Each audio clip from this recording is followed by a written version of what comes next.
बन्नू मार्च में दहशतगर्दों ने फायरिंग की। डिजिटल दहशतगर्दों ने फौज पर इल्जाम धरने के लिए मुहिम चलाई। फेक न्यूज के जरिए कानून नाफिज करने वाले इदारों को निशाना बनाया जाता है।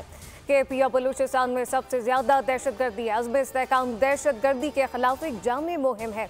इसका मकसद दहशतगर्दी और जुराम का गठजोड़ तोड़ना है। DGISPR लेफ्टिनेंट जनरल अहमद शरीफ की प्रेस ब्रीफिंग कहा कि इंतहाई संजीदा मामलात को भी सियासत की नजर किया जाता है। ऑपरेशन अज़्म इस्तेहकाम इसकी मिसाल है, जिस पर सियासत जारी। ऑपरेशन अज़्म इस्तेहकाम के खिलाफ मुहिम चलाई गई कि इसके बायस लोगों को नकल मकानी पर मजबूर किया जा रहा है। हकीकत यह है कि अज़्म इस्तेहकाम इंसदाद दहशतगर्दी से मुताल्लिक है। किसी को भी रियासत की रेड चैलेंज नहीं करने देंगे। लेफ्टिनेंट जनरल अहमद ने वाज़ेह किया, दहशतगर्दी के खिलाफ 22,402 ऑपरेशन किए गए। 137 जवान और अफसरान शहीद हुए। 71 मतलूब दहशतगर्दों को ठिकाने लगाया गया।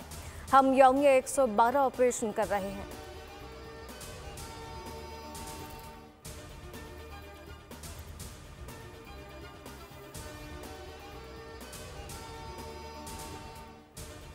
£190 मिलियन रेफरेंस की समाअत 26 जुलाई तक मुलतवी। बुशरा बीबी के वकील ने परवेज खटक और जुबैदा जलाल के बयान पर जिरा मुकम्मल कर ली। नैब के गवाह डिप्टी डायरेक्टर नैब का बयान कलमबंद। बानी PTI या बुशरा बीबी वकला के हमरा अदालत में पेश हुए। तोशा खाना नए रेफरेंस में बानी PTI या बुशरा बीबी का मजीद 7 रोज़ा जिस्मानी रिमांड मंजूर।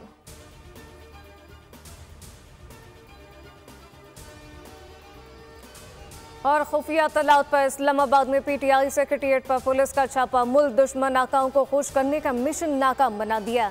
Secretary तलात Rauf Hasan PTI secretariat के बाहर से गिरफ्तार। चेयरमैन बैरिस्टर गौहर की गिरफ्तारी की तरदीद। PTI का इस्लामाबाद में मरकजी दफ्तर डिजिटल दहशतगर्दी का गढ़ और डिसइंफॉर्मेशन का हब था। ज़रा के मुताबिक कानून नाफिज करने वाले इदारों ने शवाहिद की बुनियाद पर छापा मारा। सेक्रेटेरिएट से मुल्क दुश्मन एजेंसियों के साथ मिलकर पूरी दुनिया में पाकिस्तान मुखालिफ प्रोपेगेंडा जारी था। शिबली फराज की मुजम्मत कहा कि पाकिस्तान तहरीक इंसाफ ने मखसूस नशिस्तों के हवाले से जो रिकॉर्ड है इलेक्शन कमीशन में जमा कराना था वो कब्जे में ले लिया गया। मुशीर इत्तलात बैरिस्टर डॉक्टर सैफ कहते हैं फॉर्म 47 जाली सरकार PTI की बढ़ती मकबूलियत से खौफजदा है।